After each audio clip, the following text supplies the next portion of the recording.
지금 이 시간에도 수많은 선교사님들이 땅끝까지 복음을 전하는 사명을 감당하기 위해서 세계 곳곳에서 사역을 준비하고 또 사역을 펼치고 계시죠. 그런데 이렇게 선교사로 다른 나라에 간다는 것이 하루아침에 마음을 먹고 내가 결정해서 바로 그 다음날 출국할 수 있는 게 아니죠. 선교사로 나아간다는 것은 굉장한 준비가 많이 필요해요. 우선은 선교사 훈련을 받아야 돼요. 선교사 훈련을 받아야 되고 또 안정적인 사역 지원을 위해서 대부분의 선교사님들이 이제 현지에 나아가서 현지에서 생활을 하시면서 자비량 사역을 되도록이면은 이제 하시는 것을 좀 이렇게 추구하시려고 하세요. 왜냐하면은 일터에 들어가서 사람들과의 접촉점을 찾기 위해서 그렇게 대부분 사역을 하시는데, 그래도 사역에 온전히 좀 집중을 하려면 그 금전적인 상황에서 약간 좀 자유로울 필요가 있죠. 그래서 파송되기 전에 그 나를 파송해줄, 그러니까 고정적으로 지원을 해줄 교회랑 연결이 되어야 돼요. 그뿐 아니라 그 나라가 사용하고 있는 뭘 또 배워야겠어요? 언어를 배워야죠. 언어를. 중국에 선교사로 가려고 하는데 중국어를 하나도 몰라. 저기 중동에 선교사로 가려고 그러는데 아랍어를 하나도 몰라. 그러면 이 선교 사역을 당장 가서 하기가 어렵단 말이에요. 언어도 배워야 되고, 그리고 그 나라의 문화도 체험을 해야 돼요. 그 나라의 문화도 이미 알고 있어야 돼요. 답사도 여러 번 갔다 와야 되고, 내가 어디에서 살 것인지, 어디에서 사역을 시작할 것인지를 정해야 돼요. 되게 쉬운 과정이 아니죠. 굉장히 오래 걸리는 과정이에요. 제가 아는 한 선교사님도 지금 중동권으로 선교를 떠나셨어요. 우리 교단에서 그 나라에 파송한 최초의 선교사로 알고 있어요. 그런데 그 중동권에 선교를 가셨는데 구체적인 장소는 말하기가 어려워요. 근데 이 선교사님은 20살 때부터 중동 선교에 대한 비전을 받으셨어요. 20살 때부터 받고, 그리고 준비를 하시기 시작했는데 그 준비 기간이 몇 년이었냐면 15년. 15년 동안 중동 선교를 준비를 하신 다음에야 그 나라로 출국을 해서 가셨어요. 그동안 언어를 배우고 가서 선교 활동을 할 수 있도록 이제 그 모든 기반을 준비를 한 다음에 출발을 한 거예요. 근데 유독 이 선교사님이 준비 기간이 길기는 했지만 모든 선교사님들이 이렇게 선교를 떠나기 전에는 정말 열심히 준비를 하시거든요. 또 갈 때는 많은 것을 내려놓고 가야 돼요. 그렇죠? 내 친척들, 내 친구들 다 데리고 갈 수 없잖아요. 나 선교 간다. 근데 나 외로울 것 같으니까 너도 같이 가자. 이래가지고 같이 데리고 갈 수, 1+1으로 갈 수 있는 게 아니잖아요. 모든 걸 다 내려놓고 새로운 출발을 해야 돼요. 지금까지 내가 한국에서 누리던 편리함을 포기해야 돼. 한국어를 사용했던 문화권을 떠나야 돼. 그 밖에도 편리했던 인터넷 환경. 그렇죠? 우리나라가 인터넷 속도가 1이잖아요. 인터넷 환경을 포기해야 돼. 의료 환경도 우리나라 얼마나 좋아요. 의료보험 보장 혜택이 전 세계적으로 우리나라가 가장 좋다고 하잖아요. 의료보험 혜택도 떠나야 돼. 그리고 택배도 당일 배송 이런 거 이제 안 되잖아. 얼마나 답답해요. 택배를 시키면 며칠 걸리고, 관공서에 가가지고 실제로 제가 앞에 말한 선교사님한테 이야기를 들어보니까 관공서에 가가지고 뭘 해달라 그랬대요. 근데 그 서류가 2주가 지나도 해결이 안 되더래. 우리나라는 가가지고 만약 2주가 안 됐다 그러면은 동사무소가 난리가 나겠죠. 주민센터가. 근데 거의 당일에 처리가 되잖아요. 근데 거기는 2주가 지나도 아직도 기다리라 그랬대.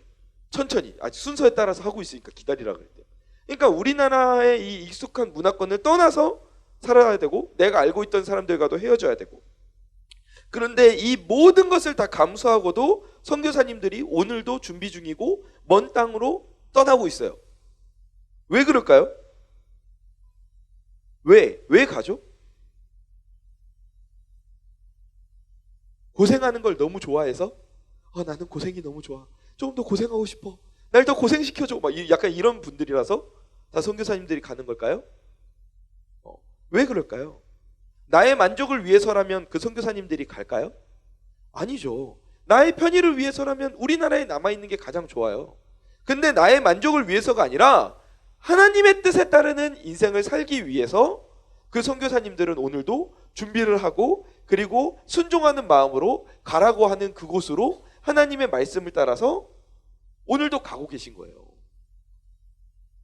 그런데 이렇게 먼 이방 땅에 구원의 복음을 전하는 선교사님들과 같이 하나님의 뜻을 따라서 전 인류에게, 특정 나라가 아니라 전 인류에게 구원의 복된 소식을 전하기 위해 오신 분이 계세요. 누굴까요? 맞습니다. 네. 이번 주에 성탄절이잖아요. 그렇죠? 네, 다음 주에 우리 예수님이 이 땅에 오신 날을 기념하는 성탄절인데, 우리의 구원자, 하나님의 외아들이신 이 예수 그리스도께서 이 전 세계, 전 인류에게 구원의 복된 소식을 전하기 위해 오셨다는 거예요. 이번 주 성탄절을 앞두고 이 땅에 오신 예수님을 기억하면서 오늘 말씀을 우리가 함께 나누기를 원합니다. 예수님께서는 왜 이 땅에 오셨을까요? 우리 요한복음 1장 11절에서 12절 말씀 같이 읽어보겠습니다. 시작. 자기 땅에 오매 영접하는 자 곧 그 이름을 믿는 자들에게는 하나님의 자녀가 되는 권세를 주셨으니. 아멘. 11절을 보세요. 11절을 보니까 어떤 땅에 오셨대요? 예수님께서 자기 땅에 오셨대요. 예수님이 다른 사람의 땅에 오신 게 아니에요. 자기가 만드시고 자신이 다스리고 계시는 그 땅에 예수님이 오신 거예요. 왜 오셨죠? 왜 오셨죠? 12절 말씀을 보니까 뭐라고 나와 있습니까? 하나님을 영접하고 믿는 자들에게 하나님의 무엇이 되는 권세를 주기 위해서, 자녀가 되는 권세를 주기 위해서 이 땅에 오셨다는 거예요. 예수님께서는 본인이 창조하셨고 본인이 다스리시는 그 땅에 자기의 자녀들을 찾기 위해서 오셨어요. 이게 바로 성탄의 의미인 거예요. 여러분, 지금 우리는 성탄의 의미에 대해서 어떻게 생각하고 있나요? 성탄절은 어떤 날이라고 생각하고 있습니까? 성탄절이 산타클로스에게 선물 받는 날이 아니죠. 그렇죠? 그리고 커플들이 이렇게 하는 날이 아니에요. 성탄절은 노는 날이 아닙니다, 여러분. 평화광장에서, 장미의 거리에서 밤새도록 방황하는 날이 아니에요. 네? 성탄절은 그런 날이 아니에요. 어떤 날이에요? 성탄절은 바로 우리를 구원하시기 위해 이 땅에 우리를 찾아오신 그 예수님, 우리를 찾아오신 그 예수님을 기념하는 날이 바로 성탄절이에요. 아무도 인정하지 않는 것, 바로 그날이 성탄절이에요. 아멘. 이 사실을 믿으시기 바랍니다. 그러면 그 예수님이 어떻게 우리를 구원하십니까? 마태복음 20장 28절 같이 읽어보겠습니다. 시작. 인자가 온 것은 자기 목숨을 많은 사람의 대속물로 주려 함이니라. 아멘. 예수님께서는 구원의 대속물로 무엇을 삼으셨어요? 자기 목숨. 자기 목숨을 십자가에 버리시면서까지 그 대신 우리를 살리신 거예요. 요한복음 10장 10절 말씀을 보니까 도둑이 오는 것은 도둑질하고 죽이고 멸망시키려는 것뿐이요 내가 온 것은 양으로 생명을 얻게 하고 더 풍성히 얻게 하려 함이니라. 아멘. 세상은 우리를 죽이고 멸망시키지만 예수님을 통해서 우리는 무엇을 얻어요? 생명을 얻고 더 풍성히 은혜를 얻게 되는 줄 믿으시기 바랍니다. 그런데 이 예수님께서 이 땅에 오실 때 좀 독특하게 오세요. 이렇게 우리에게 좋은 것을 주시는 분이고, 그리고 자기 땅에 자기가 만드신 그 백성들을, 자기 자녀들을 찾으러 오시는 분이기 때문에, 이 세상의 창조주이시기 때문에 뭔가 올 때 거창하게 오셔야 될 것 같지 않아요? 그렇죠? 네. 최소한 오케스트라라도 준비해서, 최소 오케스트라는 준비해서 이렇게 예수님께서 입장하고 계십니다. 그러면 디디디디디디디디 그럼 예수님이 쫙 내려오면 이제 우리는 예수님께서 이렇게 해야 될 것 같지 않아요? 최소한 그런 분위기는 나야 될 것 같단 말이에요. 그런데 좀 독특하게 오세요. 군인들이 가장 긴장하면서 힘들어지는 시간이 있어요. 높은 계급을 가진 사람이 자기 부대에 방문한다라는 소식이 오면 이거는 이제 구원에 복된 소식이 아닙니다. 이건 종말의 소식이에요. 종말의 심판 소식이에요. 사성 장군이 우리 부대를 방문한다? 그날부터 종말이 시작됩니다. 갑자기 어느 날 이제 다음 주에 이 사성 계급 별 4개를 가진 장군, 이 별 4개 장군이 우리나라에 7명밖에 없어요. 근데 이 별 4개를 가진 장군이 어디를 이렇게 가는 길에 그 중간에 있는 부대를 들려서 방문하겠다라고 소식이 들려왔어요. 그래서 그 부대가 이제 발칵 뒤집혔습니다. 모든 사람들이 모든 일을 중단하고 모든 하던 일을 중단하고 그 부대를 깔끔하게 청소하기 시작했어요. 보도블럭도 다 엎고 새로 깔고 페인트 칠도 모두 다 싹 다 페인트 칠도 외곽면도 싹 이렇게 했어요. 일주일 동안 잠도 제대로 못 잘 정도로 하루 종일 청소에 온 힘을 다했어요. 그런데 이제 대망의 장군님이 오신다는, 사성 장군님이 오신다는, 우리나라에 7명밖에 없는 그 사성 장군님이 오신다는 그 날이 대망의 그 날이 되었어요. 모든 부대원들이 긴장하며 혹시라도 나뭇잎이라도 하나 길가에 떨어져 있지는 않을까, 사람들이 이제 이렇게 안절부절하면서 지켜보고 있었던 그때 이상하게 그 약속 시간이 되었는데 안 와. 사성 장군이 안 와.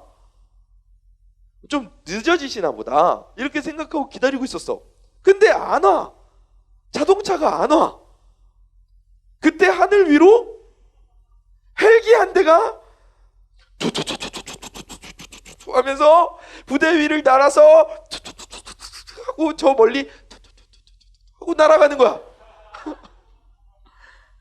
알고 보니 그 헬기에 사성 장군님이 타고 있었어. 그 헬기에.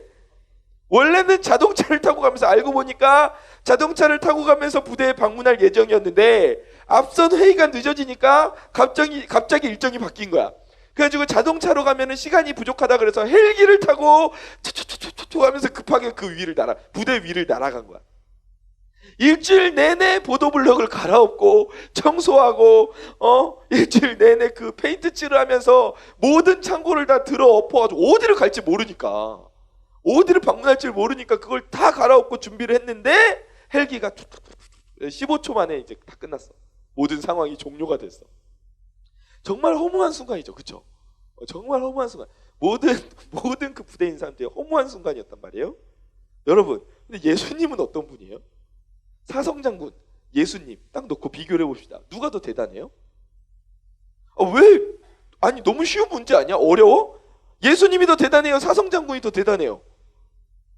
예수님이 대단해요? 사성장군이야? 예수님입니다. 그래요. 예수님이에요. 예수님. 오늘 연극 연습을 얼마나 열심히 했으면 눈이 충혈됐네. 예수님이 훨씬 더 중요하고 훨씬 더 대단하시고 훨씬 더 위대하신 분이란 말이에요. 그러면은 예수님은 사성 장군이 온다고 그래서 그 부대를 갈아엎고 그 난리 부르스를 쳤는데, 그럼 예수님이 이 땅에 오신다 그러면은 우리가 가만히 앉아가지고 박수치면서 그렇게 맞이하고 있어야겠어요?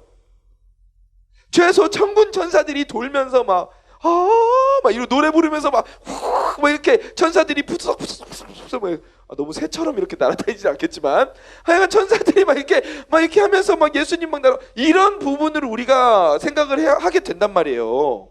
그런데 예수님이 어떻게 오셨어요? 이사야 53장 2절 말씀 같이 읽어보겠습니다. 시작. 나온 뿌리 같아서 고운 모양도 없고 풍채도 없은즉 우리가 보기에 흠모할 만한 아름다운 것이 없도다. 아멘. 이미 예수님께서 이 땅에 오시는 그 장면을요, 구약 성경에서 예언을 했어요. 이사야가 예언을 했어요. 근데 그 예언의 내용을 보니까 어때요? 위풍당당하고 온 천지를 흔드시면서 막 그렇게 뒤흔드시면서 오시는 게 아니라 연약하고 아름답지 못한 모습으로 오신대요. 실제로 주님께서 오셨어요. 누가가 오늘 긴 본문에서 3번이나 예수님이 오신 장소를 반복해서 강조를 합니다. 그게 어디죠? 예수님이 오신 장소? 밥그릇, 말구유. 말이 밥을 먹는 그 밥그릇에 예수님께서 오셨어요.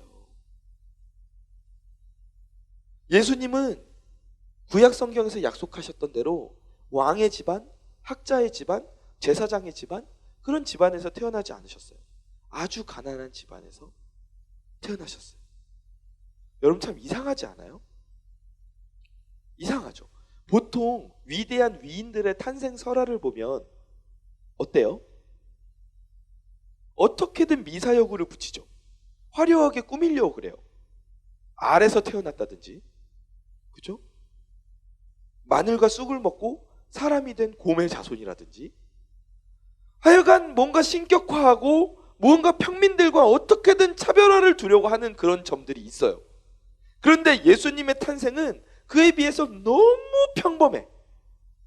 그리고 평범함을 넘어서 보통 사람보다 더 낮고 비천한 모습으로 그려지고 있어요. 왜 그럴까? 왜 그럴까? 왜 그럴까?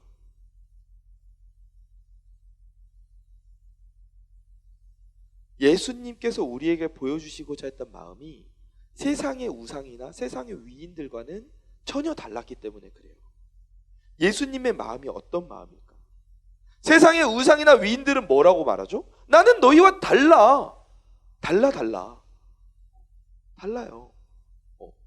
다르다고 말해요. 너희는 그러니 나를 경배해야 돼. 난 너희랑 달라. 격이 다른 존재야. 이게 세상의 위인들이나 세상의 우상들이 주장하는 말들이에요. 그렇죠? 그러니 그런 알에서 태어나고 막 이런 탄생설화나 영웅담이 나올 수밖에 없어. 기독교를 제외한 모든 종교의 신들이 다 이런 모습을 하고 있어. 그래서 그 신들을 만나기 위해서 채워야 될 합격점이 굉장히 높아요. 왜냐하면 그 신들은 높은 곳에 있거든. 저 높은 곳에서 이 비천한 인간들아, 내가 너희를 구원하러 왔노라. 너희가 나에게 오기 위해서는 최소한 무엇을 해야 되고, 이것을 해야 되고, 저것을 해야 되고, 그것을 해야 되고, 그래도 너희는 올 수가 없다. 이게 세상의 우상들이 하고 있는 말이에요. 기독교가 아닌 다른 신들은 다 이렇게 말한단 말이에요. 하나님이 아닌 다른 우상들은 인간과 소통하기를 싫어하는 신들이에요. 그런데 예수님은 완전히 다르시죠. 예수님의 마음은 어때요? 저를 따라해 보세요. 나는 너 없이는 못 살 것 같아.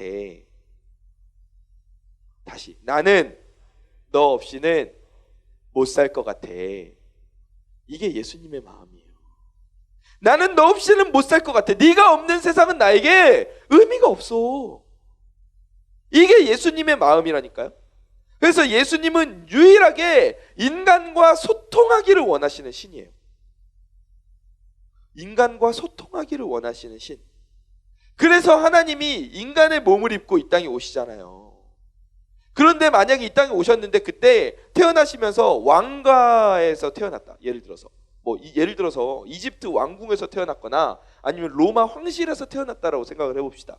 그러면 이 예수님에게 많은 사람들이 접근할 수 있겠어요? 왕가의 후손인데? 접근 절대 못하죠. 어떻게 접근을 하겠어요? 귀족 집안의 자제로 태어났으면?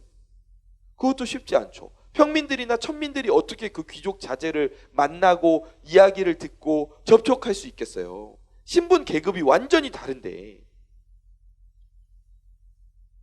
그래서 예수님은 가장 낮은 곳으로 오신 거예요. 우리 모두를 다 만날 수 있게. 내가 이렇게 낮은 곳에 왔으니 너는 나와 부담 없이 소통할 수 있어. 나에게 오는 것을 두려워하지 마라. 예수님은 그 신분의 장벽을 허무신 거예요. 신과 인간의 그 격차를 허무시고 소통하기 위해서 이 땅에 오신 거예요. 이 소통의 마음. 하나님은 우리 사이에 소통이 이루어지는데 방해가 되는 장애물들을 모두 다 제거하고 누구든지 만나고 싶어 하셨던 그 하나님의 마음. 그게 하나님의 소통의 마음이에요. 이 소통의 마음이 성경 곳곳에 묻어 있는데 마태복음 1장 23절 함께 읽어봅시다. 시작. 보라, 처녀가 잉태하여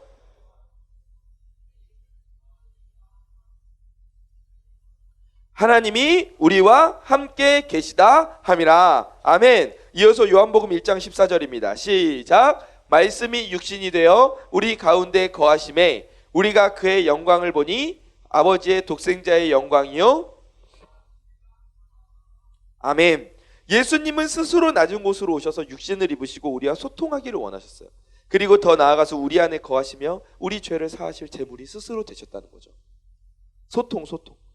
근데 이렇게 소통하기 위해서 이 땅에 와주신 것만 해도 너무 감사한데 예수님은 우리를 친구라고 불러주시잖아요. 요한복음 15장 15절 말씀입니다. 이제부터는 너희를 종이라 하지 아니하려니 종은 주인이 하는 것을 알지 못함이라 너희를 친구라 하였노니 내가 내 아버지께 들은 것을 다 너희에게 알게 하였습니다. 아멘. 주님께서는 우리를 종이라 부르시지 않으시고 친구라고 부르셨어요. 야, 너는 종이고 나는 왕이야.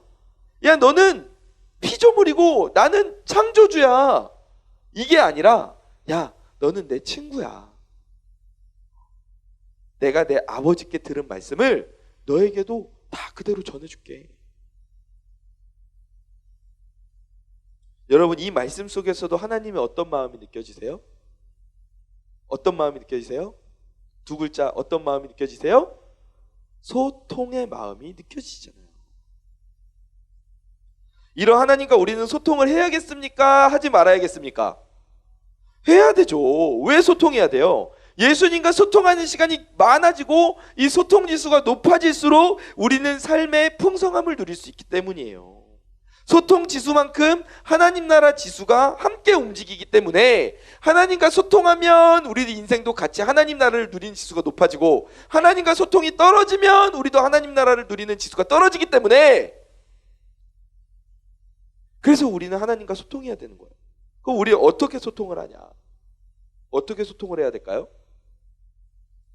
예준, 어떻게 소통을 해야 될까요?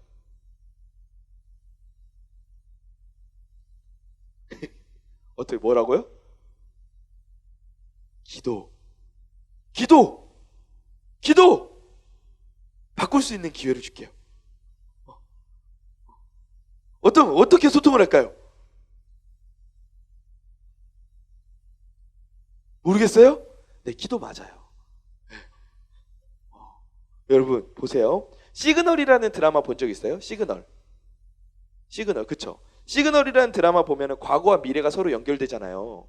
근데 그 연결될 때 그 연결을 할 수 있는 도구로 뭐가 등장하죠? 무전기가 등장하죠. 지금도 그것은 여전합니까? 이러면서 무전기로 막 이렇게 막 이야기하잖아요. 조진웅이 와가지고 이 무전기가 시간을 넘어서 주인공들을 연결해주고 주인공들이 서로 소통하면서 사건을 해결해 나가죠.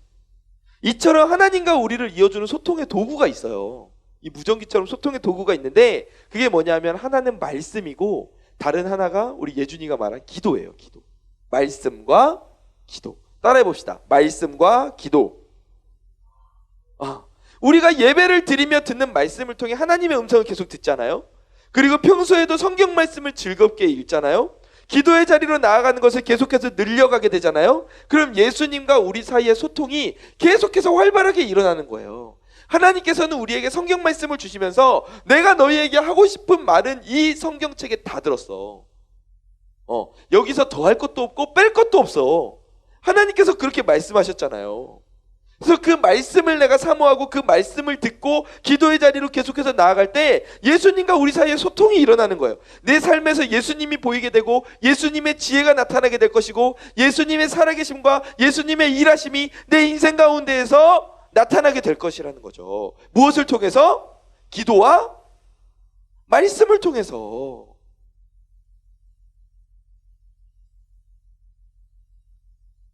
소통이라는 단어는 한자어예요. 그렇죠? 소통 한자어예요. 소통. 근데 이 통자가 한자로 통할 통이에요. 너무 고개를 많이 끄덕거리는데 이쪽에서 제가 통할 통이에요 하니까는 한 5명 정도가 격하게 그쵸, 통할 통이에요. 통할 통인데 이 통이라는 한자에 여러 가지 뜻이 있는데 거기를 보면은 무슨 뜻이 있냐면 통하다, 서로 통하다, 그리고 오가다, 사귀다. 이 뜻들이 있어요. 서로 통하다, 오가다, 사귀다. 예수님의 사역이 이 통할 통 이 한자에 다 담겨져 있는 것 같아요. 하나님은 인간의 범죄 이후에도 그 관계를 끊어버리지 않으셨어요. 야, 나 너네 얼굴 다시는 안 본다. 너네 네 마음대로 살든지 말든지 마음대로 해. 그렇게 끊어버리셨어도 됐을 텐데 끊어버리지 않으셨죠. 서로 계속해서 통하게 만들어 주셨어요. 그리고 우리를 너무 사랑하셨기 때문에 영원한 사망 가운데 놓인 우리를 가만히 내버려 둘 수가 없어서, 그래서 예수님이 이 땅에 육신을 입고 오셨어요. 그리고 오셔서 우리를 종이라 부르지 않으시고 우리와 친구로 사귀셨어요. 그렇죠? 그래서 통하다, 오가다, 사귀다. 이 통할 통자에, 이 소통이라는 한자어에 예수님의 사역과 그 마음이 다 담겨져 있는 것 같아요. 이렇게 하나님은 우리와 소통하고 싶으셨어요. 그래서 통하게 하시고 이 땅에 오셨고 우리와 사귀시고 스스로 대속 제물이 되어서 십자가에서 우리의 죄값을 모두 다 치르신 거예요. 말씀을 정리하겠습니다. 어제나 오늘이나 영원토록 동일하신 이런 예수님의 소통의 마음은 지금 이 순간에도 변함이 없어요. 그래서 예수님은 승천하신 이후에도 우리에게 성령님을 보내주셨잖아요. 내가 육신을 가진 나는 하나님 곁으로 가지만 성령께서 우리와 언제 어디서나 함께 하실 것이다. 우리를 그냥 내버려 두지 않겠다고 약속하셨잖아요. 우리 함께 요한복음 14장 18절에서 19절 말씀 함께 읽어보겠습니다. 시작! 내가 너희를 고아와 같이 버려두지 아니하고 너희에게로 오리라. 조금 있으면 세상은 다시 나를 살아있고 너희도 살아있겠음이라. 아멘. 우리 한 사람을 천하보다 더 귀하게 생각하셔서 이 땅에 오신 예수님은 이 땅에서 복음이 마지막 한 영혼에까지 전달이 되는 그날에 다시 오실 거예요. 그때까지 우리는 말씀과 기도, 구독과 좋아요, 말씀과 기도, 그죠? 네. 우리는 말씀과 기도를 통해서 하나님과 소통하며 살아야 된다는 거예요. 알겠죠? 네. 그래요. 이 땅에 오셔서 지금은 성령으로 우리 안에 계시는 예수님, 여전히 우리와 소통하기를 원하시는 예수님께서 외롭게 계시면 안 되잖아요. 그죠? 네. 우리 마음속에, 황량한 우리 마음속에 외롭게 계시면 안 되잖아요. 우리는 말씀과 기도를 통해서 예수님과 계속 소통해야 돼요. 그러할 때 우리는 걸어다니는 행복한 궁전이 되고 하나님 나라의 모델하우스가 될 줄 믿습니다. 우리 옆에 분에게 한번 이야기 나눠봅시다. 말씀과 기도로 예수님과 소통하세요. 한 번 더, 다 반대쪽으로. 말씀과 기도로 예수님과 소통하세요. 이 땅에 소통하기 위해 오신 예수님을 누리고 나누는 우리들이 되기를 간절히 축원합니다.